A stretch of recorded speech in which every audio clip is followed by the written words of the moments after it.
Hi, everybody. Welcome to Maintaining Social Connection During Physical Distancing, Navigating COVID-19 and Distance Peer-Based Instruction and Intervention.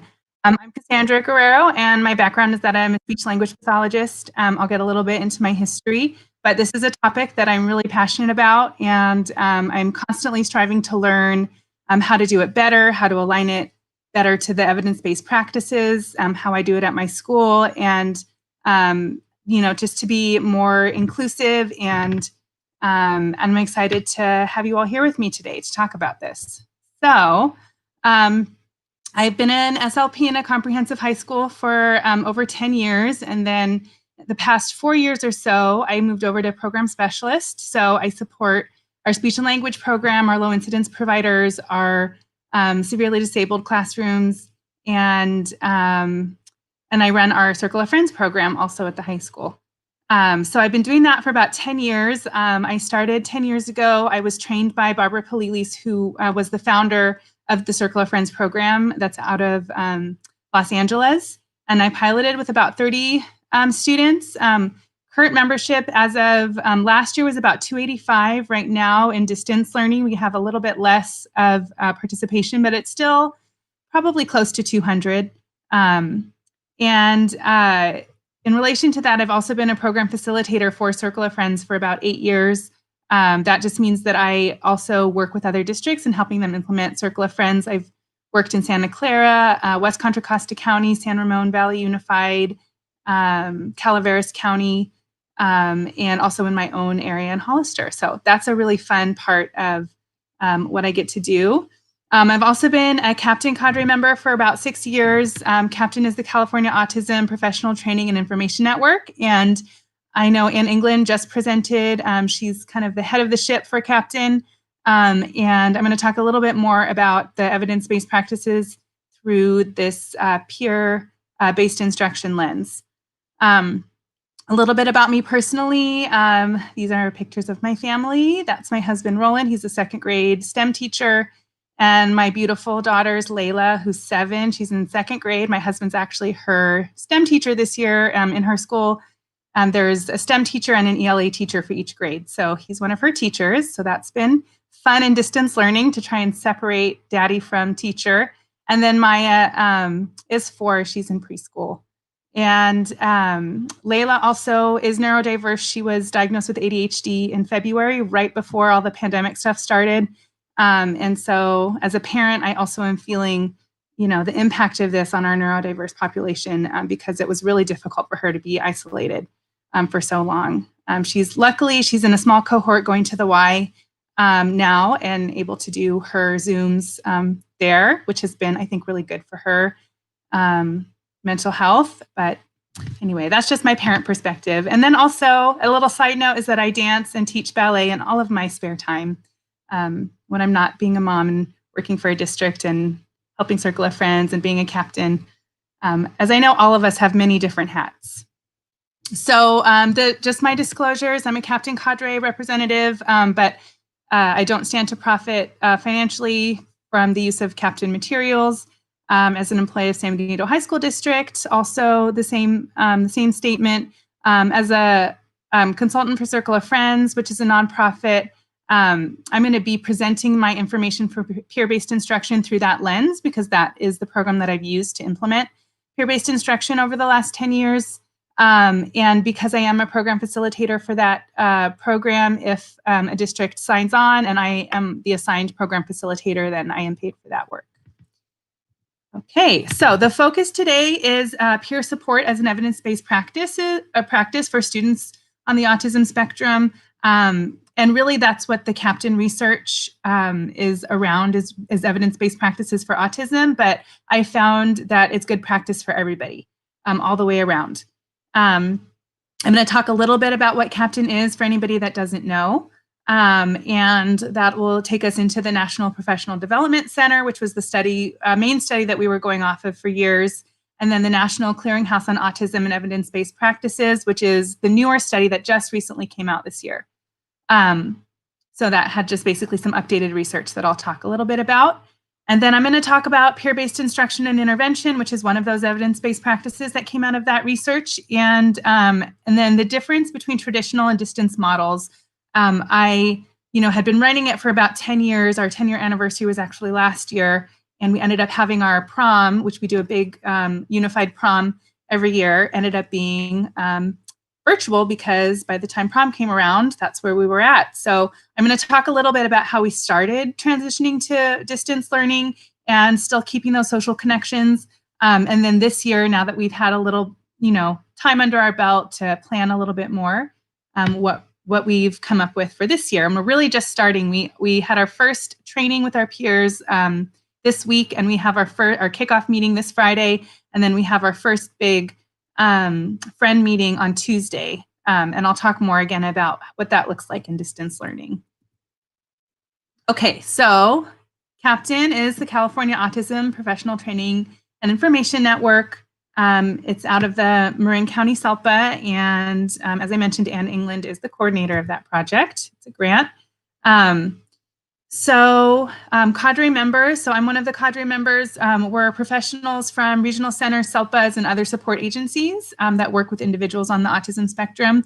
And it's a multi-agency network that was developed to support the understanding and use of evidence-based practices for individuals affected by autism spectrum disorder across the state. And one of the things we like to share is that, if you Google evidence-based practices, or if you Google autism best practices, you'll get millions and millions of hits. And that can be really overwhelming for both professionals and parents to figure out what actually is the best way to go and what is actually evidence-based. So CAPTAIN relies on these research studies, which I'm going to go into. So some of the resources, or all of the resources, can be found on the CAPTAIN website, which is captain.ca.gov. There's links to the National Clearinghouse Report and other research reports, to the free Affirm training modules through the National Professional Development Center, which several years ago when the NPDC had a report out, they started creating modules. And those of you who do maybe Keenan in your district, where you have, like video model that goes through videos and scenarios and different things to train on something, it's kind of set up like that. It's free to anybody, parents, educators. Anybody can sign up, and it takes you through that evidence-based practice in the way that the research shows that it works. And then also the evidence-based practice matrix, which I will also show you, is a resource on there. So a really quick overview of the history of the literature for evidence-based practices is that in 2009, there were 11 EBPs, and that stands for evidence-based practices, that were established from the National Standards Project, phase 1, and it included research from 1957 through 2007. In 2010, the National Professional Development Center looked at studies, and again, they're compiling hundreds of studies and then applying research criteria to the studies that met the fidelity, and then whittling down the studies from there to establish what the research-based interventions are. So the NPDC included 10 more years, 1997 through 2007. And then in 2014, there was a second review conducted by the NPDC, and it was 1990 through 2011 research, and there were 27 evidence-based practices that were established at that time. And that's kind of what we've been going off of for several years now. And then in 2015, the National Standards Project, National Autism Center did their phase 2, and they had 14 established interventions under the age of 22 and 1 over the age of 22. Because as if you're in this field, you probably know, unfortunately, it's really hard to find research in the older age groups. And so that was something that they were looking at. And they reviewed studies published in peer-reviewed journals between 2007 and February of 2012. So far, there's 2 different agencies that have been doing these reviews. For the most part, the evidence-based practices they found aligned pretty well. Some of them had, like, the names were a little different depending on the organization, but the practices lined up pretty well with each other. So the most updated resource is the 2020 updated a resource that we just were told about through Captain in a recent meeting that we had, and that is the National Clearinghouse on Autism Evidence and Practice, the NCAEP, and it synthesized research published between 1990 and 2017, and then it identified 28 evidence-based practices. So the 27 that we had been going off of from the NPDC report from the previous slide, they've added an additional practice, but also they condensed some. So some of them that overlapped were kind of condensed into one. And so there's actually 5 new ones and then other ones that were consolidated. But there's 27 total or 28 total now. One of the changes in the new way that they interpreted the research was that instead of peer-mediated instruction and intervention, it's called peer-based instruction and intervention now. So it's a little change in terminology there. And so you'll see throughout my presentation, some of the materials say peer-mediated instruction and intervention, PMII, from Affirm, from those modules I was telling you about, because that was what they were based on, was that research, and they've been around for a while.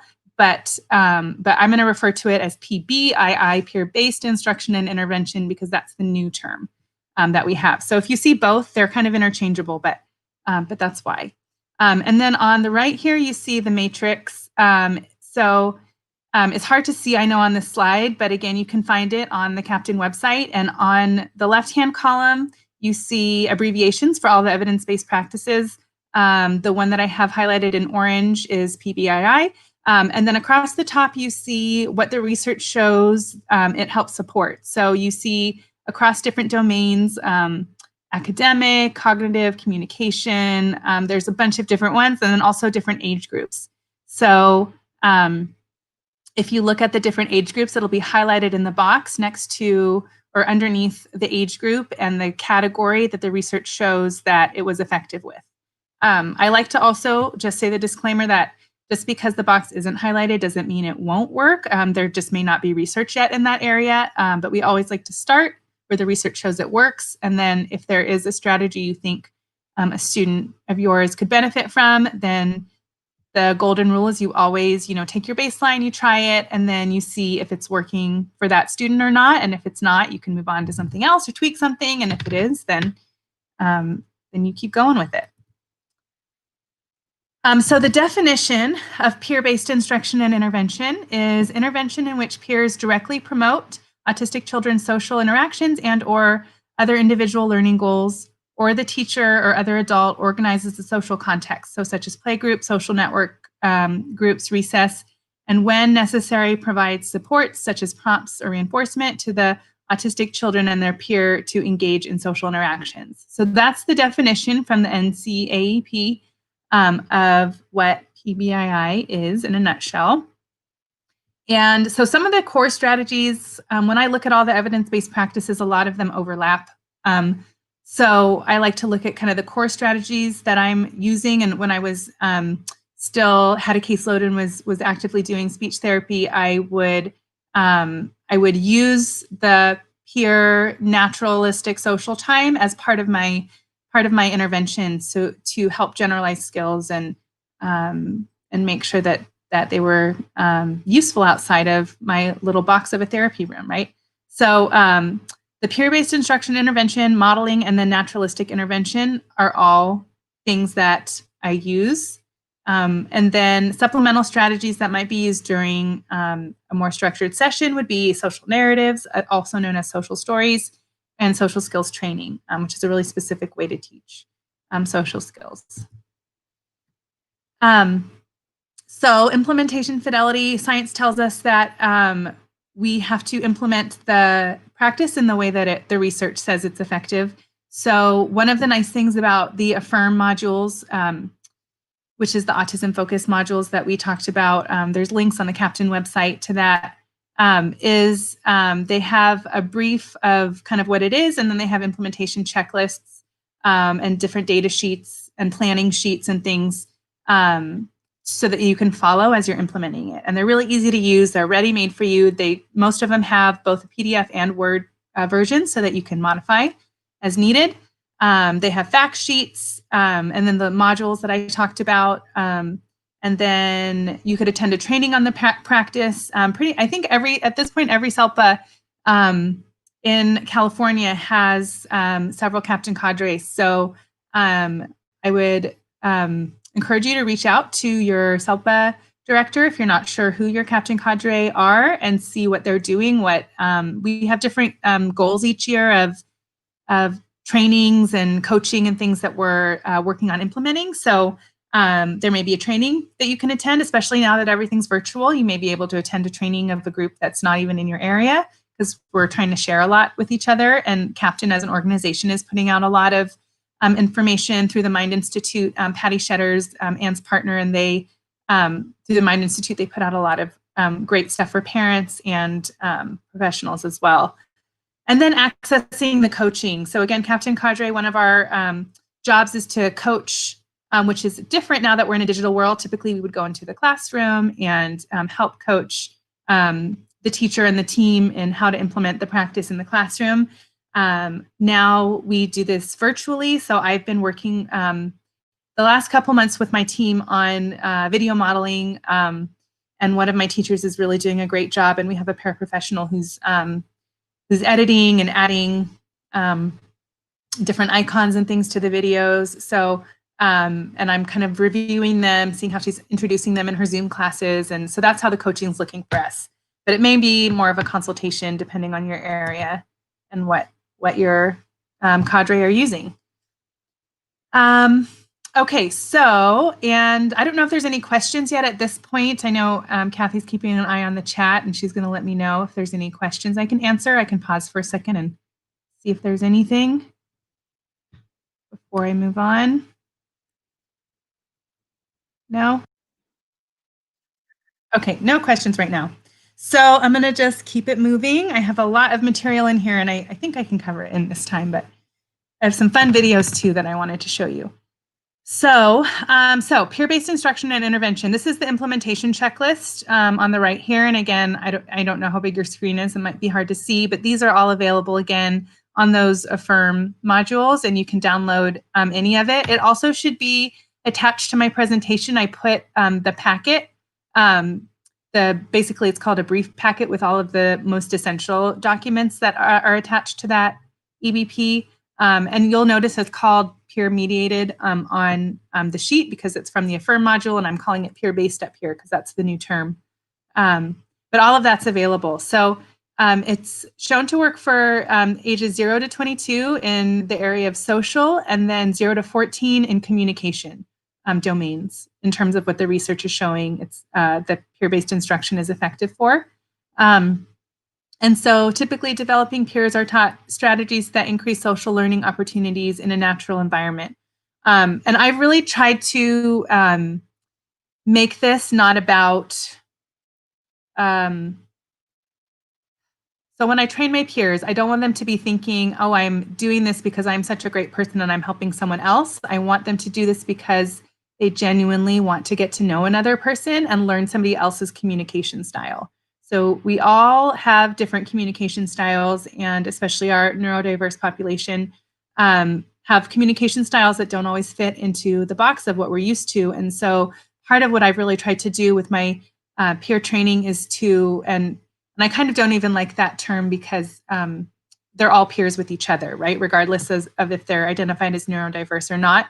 But that's, sometimes I feel like our terminology hasn't caught up with our world and trying to be even more inclusive with our language. But point being that I try to really work with the quote unquote peer population on how they're benefiting from this relationship, what they're getting out of it, and what they can learn to adapt to the communication style of their friends.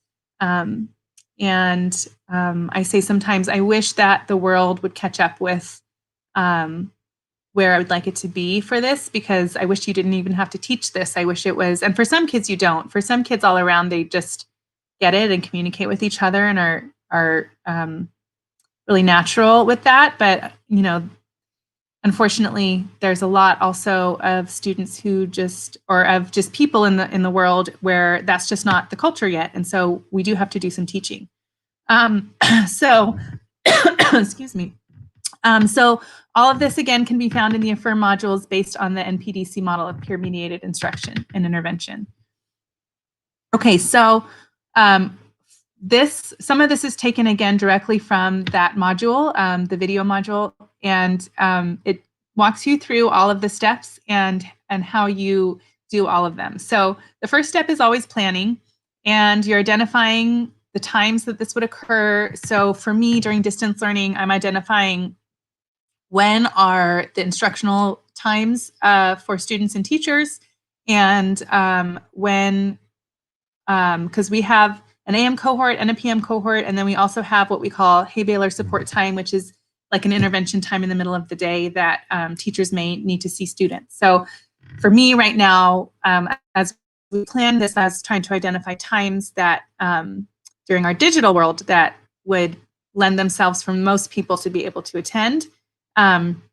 So you're identifying and recruiting peers, preparing, introducing the target skill or strategy. And also this should be not just to peers, in my opinion, but really all the way around. So taking into consideration both neurodiverse and neurotypical peers' goals for what they want to get out of this, and how they want to learn about relationships. You can develop scripts if that's necessary, use role plays, and then review schedules. So typically, according to the Affirm modules, what you would look for is peers who exhibit good social skills and language, although I have had quote unquote peers who have all different types of abilities with social skills and language. And I've had a lot of success with peers that would be considered neurodivergent who are acting as kind of a support for somebody else. Students that have positive social interactions and obviously are accepting and in a mindset where they want to be inclusive. So they're willing to participate on both ends. That's really important. I have had in the past parents ask me if we could kind of force their student to participate, which is never a good idea. First of all, just respecting the opinion and wishes of our neurodiverse learners. And also, I always approach it as I have so many kids that participate in this program. This is a large group of people who are inclusive and want to make friends with people that maybe they don't have classes with, or maybe different in some way than them, but they want to get to know them and be accepting and inclusive, and to be a safe space. We had a student recently who he's new to our district, and we were talking about this program and to seeing if he was interested, and he said he was interested, but he was really worried that people were going to be mean to him and bully him. And so hoping to create that safe space for people so that they don't feel like they don't have a place they can go on our campus where they won't be supported. So typically we pair 4 to 6 peers with one neurodiverse learner or two. And then, because part of the reason for that is sometimes our students that have challenges with communication, if there's too many people in a group, they will get lost in the conversation and have a hard time getting in when they want to. So we're trying to create that dynamic and that balance and then students that are more chatty may just take over the conversation. And so we're trying to kind of create a balance where everybody gets a turn and feels like they are part of that relationship. And then planning for a minimum of 3 to 4 months. We do ours all year long. And again, we've been doing this for 10 years. And really the biggest differences that I've seen in our school culture and our and outcomes for our students is when they've been participating for several years, a couple days a week. And then additional peers can be included after this period. So this really talks about starting with one student and one group. But again, the way that I started it, we had about 10 students that we started with and about 30 peers, and then we kind of grew from there. So I always do a peer training because I think it's really important for everybody to understand different communication styles, and if they're not used to communicating with somebody who is neurodivergent, how can they engage that person and adapt to their communication style? And some things to think about, we talk about, are how are we the same and different? What are your likes and dislikes? What are your strengths and things you do really well? And then what are things you struggle with? Because these are questions all of us can answer. Everybody has likes and dislikes. Everybody has things they do really well and things they really struggle with. And this is something we also incorporate. We have an ability awareness presentation that's part of Circle of Friends. In past years, we've done it we started in health classes, and then health kind of went away. It wasn't a required class, so we started doing it in our biology classes. And it's a group of mixed students, both with and without neurodiverse learning, and they go to our freshman biology classes and talk to them about how, people are really just people, and how to include everybody, and that everybody has things they're good at and things that they struggle with, and that's not what we should focus on. So that's part of the peer training. And then step 2 is using it. So you would assign your peers. You would the recommendation is to conduct a minimum of regular 15-minute sessions daily. In our schedule, we have a block schedule, and it doesn't really work that way. So we have our lunchtime, which is 30 minutes, and typically students will have 2 to 3 different groups that they meet with in a week in a regular school year. This year, with distance learning and people being kind of zoomed out, we've narrowed it down to 1 day, but I'll talk a little bit more about that. And then you provide materials if needed. Sometimes it's helpful to, and I'll talk a little bit more about what that looks like in person. Sometimes it's helpful to have some kind of activity or game to help engage everybody and get the conversation going. And then providing support and periodic feedback. And I think both to peers and neurodiverse learners, it's important that everybody all around gets feedback on, and gives feedback too, on how they feel like it's going. And then you can talk to them about what you're noticing. So for preschool and elementary age students, when I've worked with other districts, typically what we talk about is it's highly structured to start, and then you can slowly withdraw the supports as appropriate. And then you can focus on just joint attention, especially for preschool, or if it's a student that struggles with that. So just keep it really fun, and don't put too much weight on it. It's really important not to make it about you have to do this because you need help with your social skills. Like, that's not the way to have a student motivated to do this, regardless of who that student is. So it's really important that it's really a fun place where we can meet new people and make friends with an inclusive group of people. Sorry about that. I'm getting over a little bit of a cough, so needs a little water. So you can also problem solve. So you can review what happened the previous week, modify as needed, looking at the target skills for the learner that you're working on. And again, they should be part of that if they're able to be identifying what they would like to work on, what's important to them. Because if you don't have that and you're just kind of preaching what they should be doing or what they should be learning, then that makes it difficult to get buy-in. And then you're discussing strategies, role-playing or modeling, and then you can assess informally the peer interest and engagement. A lot of that comes for me. We have such a big group that there's, of course, a little bit of attrition, especially at the semester. So we have students that kind of stop coming or things like that, and we kind of have to assess and reassign sometimes.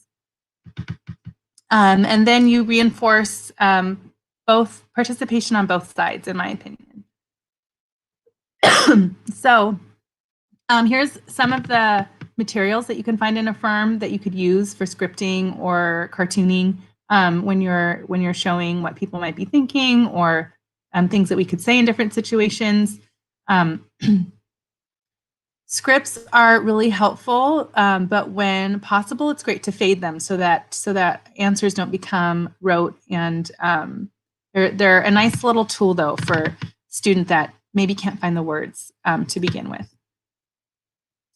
So the other way I wanted to talk about this was classroom implementation, because we really started in a natural environment, but then we also have a peer helper program where we have students from general education that go into our life skills program, and they are peer helpers in there, and they make friends with the students, and they help with work and things like that.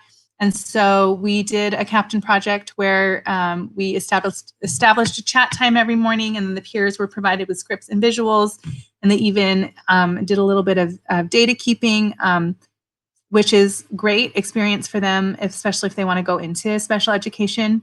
But I do caution that this is done in a way where the learner doesn't feel like they're being judged by their peer, because we want to make sure, especially for students that are really aware of all those things, that they're not feeling like, oh, I thought this was my friend and now they're like writing down notes about me. So it could be done separately, or but it was part of their project that they did as a peer teacher in that class.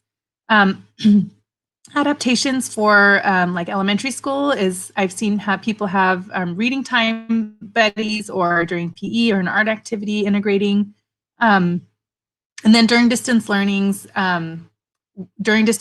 what we're having is our peers in smaller breakout groups, both in our classes and in Circle of Friends, which I'll talk about a little bit more detail in a minute.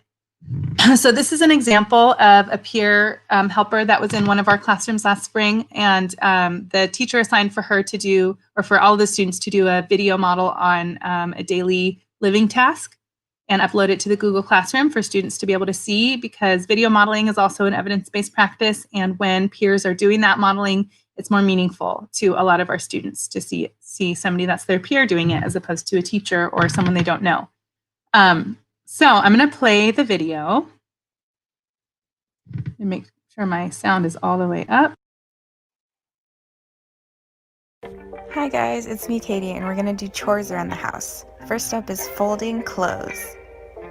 So we're gonna fold it hot dog style and then hamburger style. Boop, boop, boop. We're gonna fold it hot dog style again, then hamburger style, and then another hamburger fold, and we're gonna put it back and give it a little pat. Next up, we will be organizing shoes. Here's me putting shoes away.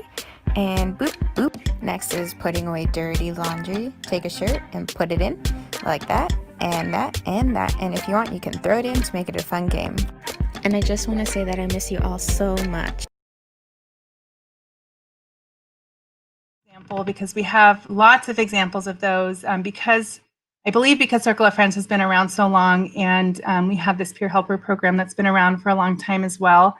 We just have such a great group of students on our campus who are very inclusive. And this was, again, in the spring when, everything had kind of just started. And so she also was able to send a little message to her friends about how much she missed them. So step 3 is monitoring. And so, of course, anything that you do, you want to monitor, observe, and document how things are going, and determine if there's any additional training or support needed, or what the next steps are based on the progress. So if peers need additional support or training, if your learners need additional support in any way, if the target skill is not, it doesn't seem like it's working for that, then there's some questions you can ask yourself. Again, these are all in the Affirm module. So is the skill or behavior defined well? Is it measurable and observable? Is it too difficult and it needs to be broken down? Has there been enough time spent on this yet? And then was the strategy used with fidelity? And do peers need more support or training? I would also say, does the learner have buy-in? Does the learner want to work on this? Is this something that we can make, especially if it's a really important skill that they're going to need for their life? Is this something that we can make really meaningful for them? So this is just an example of a progress monitoring form. Again, this you can find in Affirm, and they have a Word version, so you can modify it to however you need to. And peers can help with this monitoring, or paraprofessionals, or whoever's working with the student. And at the bottom, it has the time, the activity, and then all the different skills that are being looked at, and how many. It's just looking at how many times it happened during that time frame. Here's another monitoring form that peers and our other students can do. So they're kind of self-monitoring a little bit. How did I react in the situation? Did I look and listen? Did I ask questions? Have I made new friends? So that's, again, all included in the materials. And then there's also a peer notebook where the peers can take notes on what they're observing, how they're feeling, reflections on how things are going for them. So there's 5 different types of PMII groups, or PBII, however you want to say it, that are listed in the Affirm modules. The 2 that most closely relate to the model that I'm talking about with Circle of Friends is peer networks and peer supports, where it's semi-facilitated, but it's outside of instructional time and meant to be as naturalistic as possible. I wish that we didn't have to set up these situations and that they would always happen naturally. At my school, they do a lot of the time now, because even on a non-Circle of Friends day for a student, they'll still go up to a peer group and hang out and interact with them, or do the lunchtime activity with ASB, or lots of different things will happen now because it's embedded in our culture, but I know that doesn't happen everywhere still. So having that facilitated involvement is still necessary to make those things happen in most places. So the traditional model would be a club. So Circle of Friends at our school is established as a club. You can do it during unstructured recess or lunchtime, at assemblies or rallies, drills, or unified sports. These are all different types of traditional models where you could use peer-based instruction. So again, in an in-person model, typically what it would look like is, and this is much more structured than what I typically do at the high school level. At the high school level, you know, I have different board games and magazines and things that they could do if they want, but they can also just go hang out and talk. And they kind of pick what they want to do each week. And they could also, a lot of them will play, you know, games on their phones together or different things like that. But for a younger population that needs more structure, you could divide it up like this. So week 1 might be games, so board games or card games, charades, team building activities. Week 2 might be a building activity, Legos, blocks, Jenga, things like that. Week 3 might be crafts or puzzles, or seasonal classroom activities, picture frame decorating. And then week 4 might be outside playground activity like Foursquare, handball, freeze tag. So you could have a different type kind of theme, so to speak, for every week, so that it's some type of structured activity. And if you notice, a lot of these things are things you don't have to do a lot of planning for. So a lot of times when I work with districts to begin with, they're really worried about, you know, I don't have time to do planning for a whole nother group. And it really can be things that you're already planning to do in your class, or Legos or a board game or something that doesn't take a lot of planning, or something you just need to go outside and have a ball for.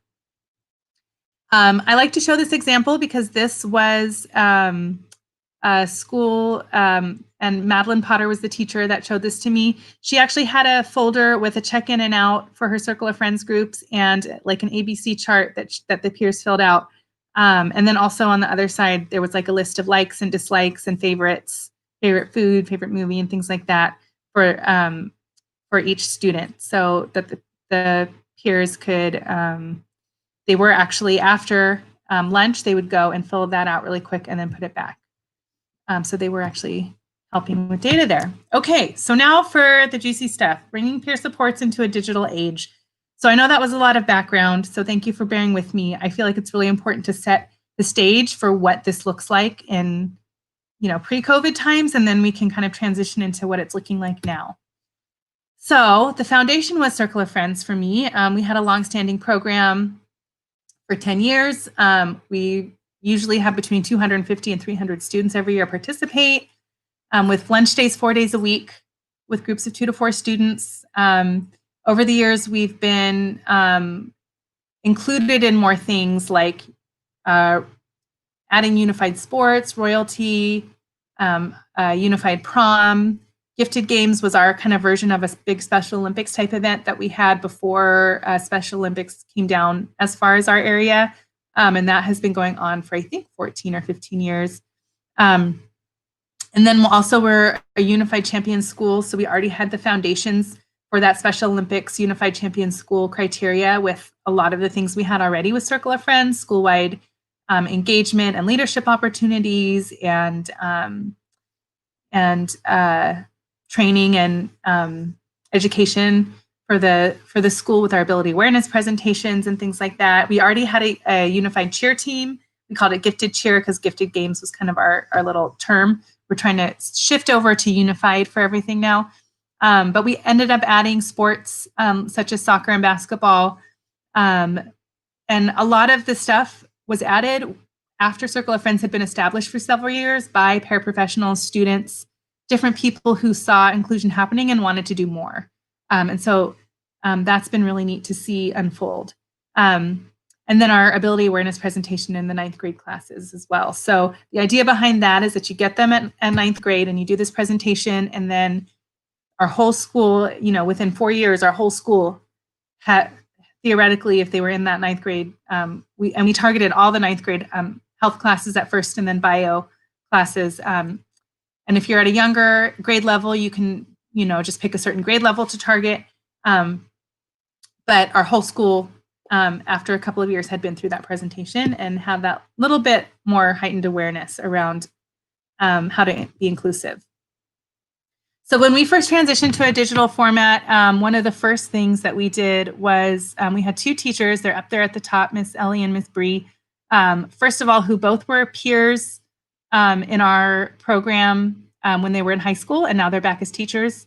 And Bree was my president when she was a senior in high school for Circle of Friends, and now she's one of our transition teachers. Both of those teachers hand-delivered lunches to all of our students who were at home and, maybe more medically fragile or not have transportation, and, the parent couldn't get to the school to do the drive-through pickup of meals that was happening on our school site. So they also printed out a little message. Every day it was a new message that they attached to the bags and delivered those bags of food every single day for the semester. We ended up going down to a couple times a week because the food deliveries schedule changed. But that was one of the first things we did, was just reaching out and connecting with our students in whatever way we could. And that picture is from one of our virtual inclusion week events. It was Puzzle Piece Day. So what we did was we created a Google Classroom for Circle of Friends. And this was one of the silver linings, I feel like, in all of this, is that we had never thought of doing that before. I don't know why. It was such a big group because it was always so hard to communicate and get the message out to everybody. But we created a Google Classroom, and because everybody was constantly on their Google Classrooms, we were able to communicate better. So we asked peers to create a digital card for their friends. And so this was one that was created. And then we printed them out and delivered them when we delivered the meals. We had a contact survey for parents and students to see who was comfortable sharing their contact information, to see if they wanted to do phone calls or connect and reach out in any way. We encouraged everybody to set up weekly virtual hangouts with their friends. There's really no way to monitor that because a lot of our students, both with and without disabilities, have cell phones and social media, and they communicate already on there before all of this happened. So that was there. We hosted a virtual inclusion week, and on Friday of that week was our unified prom on Zoom. And then we also had an abilities awareness video project, because that year when we were planning to go into the classrooms was when the shutdown happened. And so we weren't able to do it in person. So we basically, each officer took a part of the presentation and we filmed it and put it together, and it's had some issues with editing, so it's not completely done, but we're hoping to get that out too, to the homerooms and Google Classrooms for everybody to see. So our virtual inclusion week, again, this was, we always did this in one way or another, but I think because of everybody's kind of new technology awareness, we had a little bit more participation, and we did it all digitally. So we just had a different theme for every day that's listed on that flyer. And then anybody who wanted to could send us pictures, and then we'd make a collage, and then we'd send it to our school social media, and they would post it on our social media for the school to just put it out there and spread the word about inclusion and what that day was about. And then, so our unified prom was also our 10-year anniversary of Circle of Friends. In past years, we had a big banquet for Circle of Friends and a separate prom, but we combined them a few years ago. And so it's a really fun event. Everybody gets dressed up. We have an equal number of students with and without disabilities that go to that event. And it's just so beautiful. The inclusion is gorgeous. We have, in most years, we have a lot of promposals that happen for some of our students who may not otherwise get a promposal. And so, you know, students make signs, or they get some kind of cute little gift, or it's been really fun to watch. We did get Zoom hacked though. So one of the things, luckily we were able to contain it and get the unwanted people out, and everybody was force muted. So we were able to handle it, but that was right at the beginning of all of this, and I didn't really know how Zoom worked yet. So I didn't have my co-host feature enabled on Zoom, and so I couldn't add any co-hosts while this was happening, and I was having to run the music and kick people out and answer all my text messages all at the same time. So I would encourage you to have multiple staff hosts, have everyone force muted, because also that helps with when you're playing the music. People can't really hear it if there's a bunch of people unmuted. We had over 80 people that attended, and so especially with that many people, it's hard if people are unmuted and then the music can't be heard by everybody. The students created a playlist, and I would have somebody else run that next time, but they gave me a playlist that I played. We did some group dances like the YMCA, which I'll show you in a minute. And then the other thing we did was we spotlighted staff and students. So everyone's familiar with that spotlight feature on Zoom, I'm sure now, where you spotlight somebody and then they get big in everybody's screen. So we would spotlight different staff and students during different dances when we saw them really showing off their moves. And that was really fun. And then also, I would have the setting, don't allow guests to enter before the host, especially, and also to have your waiting room on, because that was part of our issue with our hacking that we dealt with. And then do not publicly share your Zoom code. Our school now has better security features enabled, where only people that have email addresses from our school can get in. So I don't think that'll be an issue for us in the future, but it's really important that you don't publicly share your Zoom code, because that was part of our problem. And so because we dealt with that and I don't want anyone else to have to, I like to just give a little tip about that. So here's, I'm going to play another video, and this is just a little clip from our Zoom prom. Oops, sorry.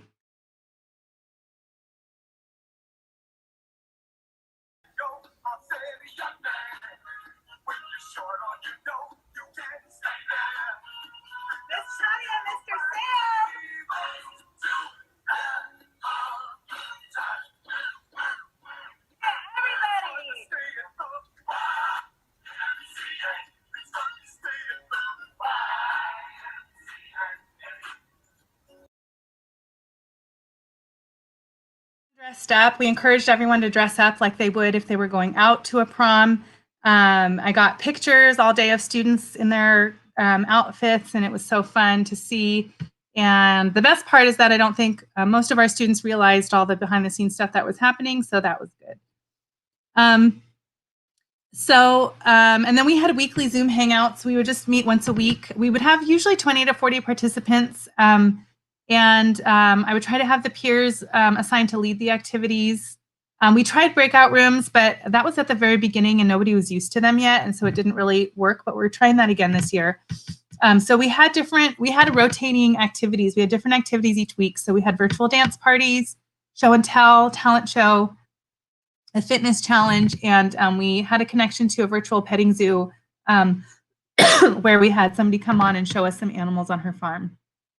And then this one on the side was my core Circle of Friends officers that did this little collage for us to post as well. And the quote is in the pictures that they're holding side by side or miles apart. Friends will always be connected at heart. So moving into 2021, what are we doing? We've continued to use Google Classroom. That's been really helpful. We've added a Google Form application. So we just took our application and put it all in a Google Form. It's much easier to manage that way. We have a Remind app group, which we've had in the past as well, but we're continuing with that. We upgraded our account last year to be able to include more characters in our message and more people in the group. And then we also have Twitter and Instagram accounts. And then, of course, we're doing Zoom meetings. We also have a non-virtual pen pal option, which I'll talk about in a minute, but most of the things we're doing are using technology. So we have a student officer board of about 20 students, which is the biggest officer board I've ever had. I was really surprised. I thought that we'd have a hard time finding people since we were all in distance now, but I think the Google Classroom really helped with communication. The officers have various responsibilities, and you can see what the positions are there. There's weekly officer meetings on Mondays, and they're just such a great group. They're so much fun. And we had a big group meeting and peer training recently going into our kickoff this Friday. I'm going to play another video. This is Lindsay and a couple of our other officers. She's our president, and this is a little intro.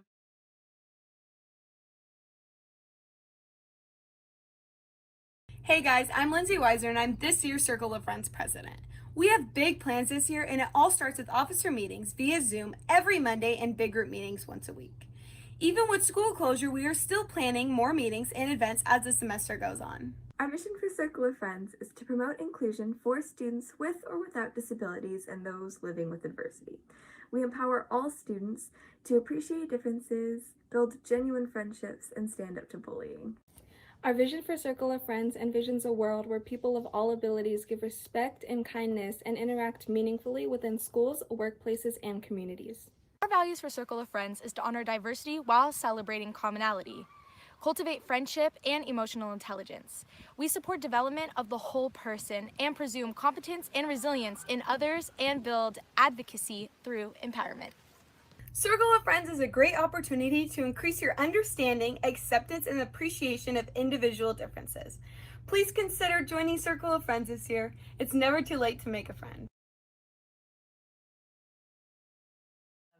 Okay, so what we decided to do originally, we were going to try and do a similar schedule to what we do during the normal school year and have several different days where we had groups. But the feedback we got from teachers who'd been talking to their families was that for some of our students, they just don't do very well on Zoom. And for some of them, parents and families, it was just a lot managing all of the Zoom meetings already going on for school, let alone several more. So we decided to divide it into 3 different types of activities. And Tuesdays are the friend groups, and I'll talk more detail about each of these activities. Thursdays are our Unified Sports Day, and then Fridays are our big group meetings and inclusion events. So on Tuesdays, the friend groups meet in a large Zoom meeting and then pre-assigned breakout rooms where they're in the same group of 10 to 15 students every week, and then they're distributed into those rooms. So myself and my co-advisor, Bree Brooks, will be there, and then we also will have paraprofessionals there in the breakout rooms to help guide and support activities, and also just to have some level of adult supervision there. And then the groups are going to be provided activities and conversation starters. We're having students come up with what activities they want to do, and then it should be like a relatively simple activity, and there'll be an officer in each group, and they'll help lead those activities to help the group get to know each other and have a conversation. And we felt like we needed to do this because unlike in person, being on Zoom, especially with people you don't know, can be a little more awkward just staring at all the boxes. And so we felt like we needed some kind of structure there with some type of activity. Thursdays are going to be unified sports. So we are partnered with Special Olympics, like I mentioned, and they have a 6-week training schedule that rotates sports that they've put out. And so it's not going to be every Thursday. We'll have like a 6-week soccer season, 6-week basketball season, cheer, and then we'll take a break in between. And students typically will sign up for whatever sport they want to participate in. We'll continue to do it that way. Because we can't have games right now, we'll just follow the training schedule. It's basically kind of a conditioning schedule. And we have several officers that are in charge of this. And so we're going to start that a little bit later after our friend groups have launched. We always have student athletes that aren't necessarily in Circle of Friends that also participate in our unified sports. So we're hoping to continue that. And again, the student officers will lead it. So last year we had an inclusion night at our football game, at one of our football games in October. It's kind of like the Pink Out Day, except we took over and we had it be an inclusion day, and we sold shirts that had this logo on it that you see. And we wanted to continue to partner with sports or other campus groups to have inclusion events and bring in students who might necessarily not be participating directly in our friend groups, but maybe they want to raise awareness about inclusion and participate. And so we're going to do these just once a month, and we're hoping to have a different group host it every time and have do this more in the format of what we did last year with the bigger group events, where it's like a dance party or some kind of virtual field trip or something like that. Thank you. Okay, so the last option is that we have a non-virtual pen pal option. So again, this is for students who are just zoomed out or just don't do well on Zoom. Families that can't manage one more Zoom meeting. I know as a parent myself, it's a lot. Then all the students that participate in the pen pal option will still be invited to the unified and big group events. So we do have a couple students that have signed up for that. And so that's another option. And also the life skill of the week for my co-advisor who teaches our transition program this week is checking the mail, which is perfect because we're sending out postcards to everybody for this first week. And then really quick, because of my speech and language background, I like to always talk a little bit about communication. So for our students who use AAC or augmentative alternative communication, we have made some resources to help peers and parents learn how to model that communication and the communication style of their students so that they can foster that social connection during distance learning. Because especially for our students that use AAC in this distance learning format, it's harder without that hands-on practice for people that are learning to communicate with them. So I have here linked some videos. This is also uploaded into my presentation area, so you can find the links there. And we made Spanish and English versions of what aided language modeling is and the importance of core words. And this is all based on Placer County's open access project that we're partnered with as well. And so parents are right now doing a lot of this modeling at home because students are at home, and then peers who are interacting virtually will need to learn how to communicate with our friends. So aided language modeling, just as a quick definition, it's when the communication partner speaks with their voice while their hands are speaking using the AAC tool. So they're pointing to the words that correspond. So they say want, and their finger points to want. And so the student receives two different inputs. So that's really important because if we're giving them only spoken language input, that's the output we're expecting. But if that is not how their communication style works, then that's going to be really difficult for them, right? So if we give spoken language input and aided language input, then we can build up their aided language output capacity. And so that's kind of what this graphic is showing. These are some of the core word boards that we use, which again, we got from our Placer County partners.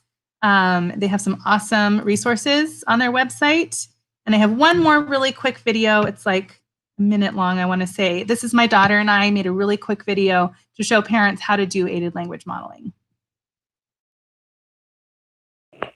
Hello, it is Miss Cassandra and me, Layla, Miss Cassandra's daughter, and today we're going to be modeling aided language with a cord board. Exactly. We're going to be using a core board to do some aided language modeling and show you how you as a parent or a sibling in the house can help model language for your students. You're going to notice that there's not a word for every single thing that we say, and that's okay.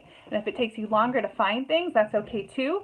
We kind of rehearse this script so we kind of know where the words are, but it's a little clunkier in real life, and that's okay. All right, so I'm going to say, Layla, what do you want to do today? I want to go to the beach. Oh, that sounds good. Let's see. I want to have a picnic at the beach. What do you think about that? Yes. Awesome. So I need you to go and put on your shoes, and then we can go. So, thank you for watching this video. Bye. Bye. Really quick video that I made last spring just to kind of show what it looks like to do aided language modeling. And the last thing is that here's some resources. Again, this is in the presentation that's uploaded. So this is my little Bitmoji office, and everything, pretty much everything on here links to something. So this links to strategies to use at home for AAC. This links to the packet with all of the resources from the Affirm modules. These are all the websites of Special Olympics captain, all those things. And these are the videos that I mentioned earlier. These are about 10-minute videos on aided language modeling and core words. And it's right at 2:15. I made it. Okay. Okay, so the question was, do teachers volunteer for this program, and how do you go about training them? So typically there's 1 or 2 advisors, and so I'm an advisor and I have a co-advisor that's another teacher. She did volunteer. At our school, the advisors get duties taken off of their plate depending on how much activity the club has. So that's kind of compensation, so to speak. But I do also have a large group of paraprofessionals that help support monitor during lunchtime. And then I do ask for support from our teachers in our program. I usually rotate 1 day a week. Other thing I would say is that when we do our unified sports, we have general ed teachers often volunteer to coach. If it's a sport that they already coach. So yeah, we do have a lot of volunteers, and I think that builds over time. Once you established kind of that culture of inclusion, it happens more. When I started, it was really just me, though, to be honest. And then I started to have people come in. I had one teacher that would help me all the time, and then I started to have more teachers that help me. So I do trainings with our aides that are helping support, and then I work with the teachers as well if they're helping support during lunchtime about kind of what the expectation is, trying to make it as naturalistic as possible. Let the students take the lead, but if you're noticing some communication breakdown or somewhere where you could help with strategies to jump in at that point. This is my contact information. Again, this is all in my uploaded in my section on the presentation. So you should be able to click on the links in my office to find all the resources and contact me if you have any questions. Thank you.